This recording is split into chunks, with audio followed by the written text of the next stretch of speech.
Halo adik-adik, apa kabar semuanya? Semoga dalam keadaan sehat-sehat. Kali ini, kakak akan membahas tentang perjuangan bangsa Indonesia mempertahankan kemerdekaan. Sebelum kita masuk ke pembahasan, alangkah baiknya di like, comment, and subscribe.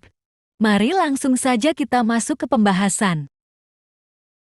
Apakah kamu masih ingat dengan syarat kemerdekaan suatu negara? Terdapat 4 syarat, yakni negara berdaulat harus memiliki wilayah, rakyat, pemerintahan, dan mendapatkan pengakuan dari negara lain.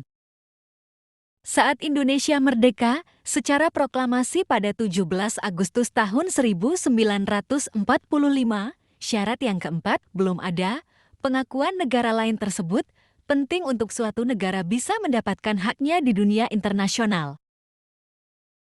Masih ingat juga kah dengan jenis pengakuan tersebut? Terdapat 2 jenis loh, yakni pengakuan secara de facto fakta fisik dan de jure hukum. Pengakuan secara de jure dibutuhkan dalam bentuk tertulis dan resmi untuk menyatakan suatu negara berdaulat atau merdeka.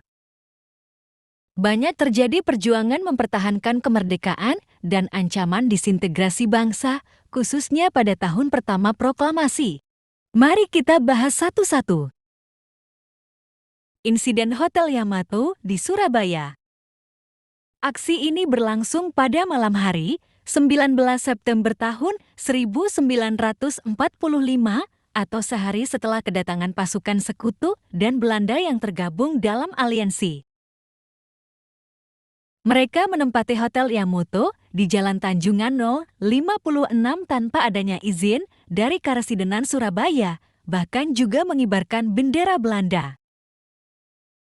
Melihat kondisi tersebut, keesokan harinya warga Surabaya memenuhi Hotel Yamato dan mengecam tindakan Belanda tersebut karena dinilai telah menghina kemerdekaan Indonesia. Mewakili Residen Surabaya, Sudirman bersama Sidik dan Haryono memasuki Hotel Yamato untuk meminta Pelukman pimpinan AFNI untuk menurunkan bendera. Namun, permintaan tersebut ditolak dan memicu perkelahian yang menyebabkan Pelukman dan Sidik terbunuh, sedangkan Sudirman dan Haryono berhasil kabur. Selanjutnya, pertempuran 5 hari di Semarang. Pertempuran 5 hari di Semarang ini berlangsung pada 15 sampai 20 Oktober tahun 1945. Peristiwa ini dilatar belakangi oleh larinya tentara Jepang yang akan dipindahkan dari Cepiring ke Bulu untuk selanjutnya bergabung bersama pasukan Jepang lainnya di markas Kidobutai, Jatingaleh. Pertempuran ini juga dipicu oleh kematian Dr. Karyadi yang berawal penyerangan Jepang ke reservoir Siranda pada tanggal 14 Oktober tahun 1945. Dari penyerangan tersebut, tersebar berita bahwa Jepang telah meracuni reservoir yang merupakan sumber mata air masyarakat Semarang. Pertempuran 5 hari ini berlangsung di pusat kota Semarang dengan diselingi usaha gencatan senjata oleh Jenderal Nakamura dan Kasman Singodimejo.